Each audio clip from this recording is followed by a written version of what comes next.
So in this video, we are gonna discuss about all of the legendary monsters, and rank them in a tier list from worst to best. So for start, there are a total of 23 legendaries in the game, with all sort of crazy abilities and powerful appearance. So starting off with this list, at number 23, we got Deathbite. Once the pinnacle of endgame monster type, is suffering from misfortune right now, and he definitely needs a fix to be back in the game. And with 160 AB DPS, he is totally useless, so a D tier. Then at number 22 and 21, we got Lighting and Puffy simultaneously, where both of them are pretty weak and useless to be honest, and therefore both get D tier. Then at number 20, we got Archangel Malik, and Fire Angel is still like before, not so useful, but at least he's cool design wise. You can complain about anything, but never their design, but he's still in the D tier. Then we got Frostbite at number 19, and this cheeky ice dragon got an insane freeze duration of 5 seconds, but it never gets that useful, so another D tier monster. Then coming to number 18, and there we have Megawatt, the evolved form of lightning, but he's equally as bad as Lighting lol. It's just my benevolence that I put him higher, but even with 3.3 AC DPS, he is still in tier D. Then coming to 17, and there we have Ashe, the strongest evolvable monster, in my opinion at least.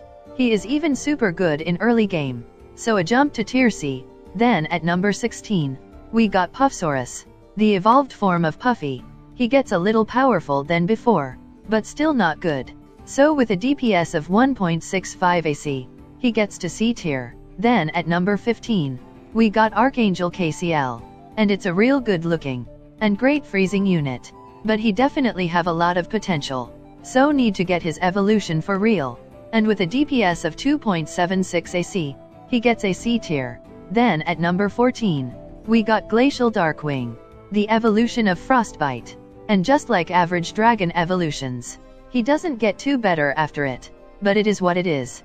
So with a DPS of 1.65 AC, he gets C tier. Then at number 13, we got Kevin, the Summoner's Greed mascot, but he's not amongst my favorites or even close. He is slow and possess no significant skill, and for that, with a DPS of 5.77 AC, he gets to B tier. Then at number 12, we got Archangel Malik, and even though, on face value, he is same as other angels, but just because he got an evolution, which means a scope of betterment, he gets a higher spot, so another B tier. Then at number 11, we got the Deepone, the newest unobtainable monster, and he is high on rank because of his impressive DPS of 8.21 AC, and that is definitely more with more collection bonus over time, as this one is from before and must have increased a bit by now, so another B tier. Then at number 10, we got Master Bao, and this Kung Fu Panda looking monster punches his enemies with powerful punches, though not stronger than Deepone, but being easily obtainable, he is ahead of him, so with a DPS of 641 AB, a B tier. Then at number 9, and there we have Dust, the evolution of Ashe, and it is the greatest short-range monster in whole game. I don't why, but I've always loved Dust, so with a DPS of 8.24 AC, he gets to a tier. Then at number 8, and there we have Orc Hunter, a very powerful cat unit. If you get him in early game, he can be a great help, with his fast attack and decent enough range. So with a DPS of 1.92 AC, he gets an A tier as well. Then at number 7, we got Chef Teddy. The former butcher got a very useful power of hooking his enemies and pulling them, and this power comes in handy in multitude of situations. You can say it's same as Rusty Hook from Pirate Cats. So with a DPS of 256 AB, he gets another A tier.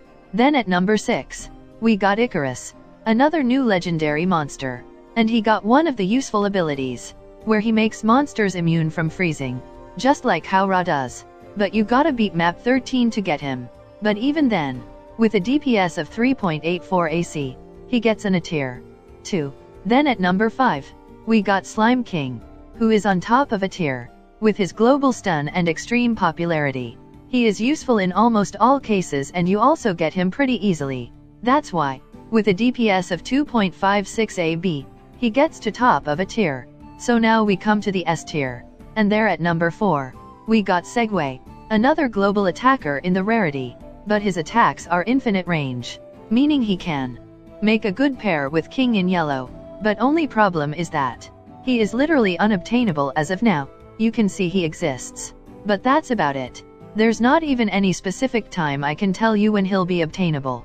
That's how bad the situation is, lol. But even with that, a DPS of 7.87 AC gets his to S tier. Them at number 3, we got Fallen Angel Amail, a very powerful and cool looking evolution for an already cool Amail. And this evolution also makes his the strongest at face value monster in the rarity. So with a DPS of 23.7 AC, he also gets to S tier. Them at number 2, we got Felena, the face of global monsters. And she has always been a good monster, so I don't know what you expected now, that she can go to 1000 levels. So with a DPS of 2.01 AC, she gets an S tier too. And lastly, at top of this rarity, we got Kingslayer, fitting spot with a fitting name. He is fast. He can shoot out weird slashes, which are much faster than Felena can ever match. So with a DPS of 1.97 AC, he gets to top of S tier. And that was all the tier list. Let me know if you got any other list of your own in comments below, and where you disagree with my list. But anyways, I hope you liked this video. Thanks for watching. Just keep grinning and aura.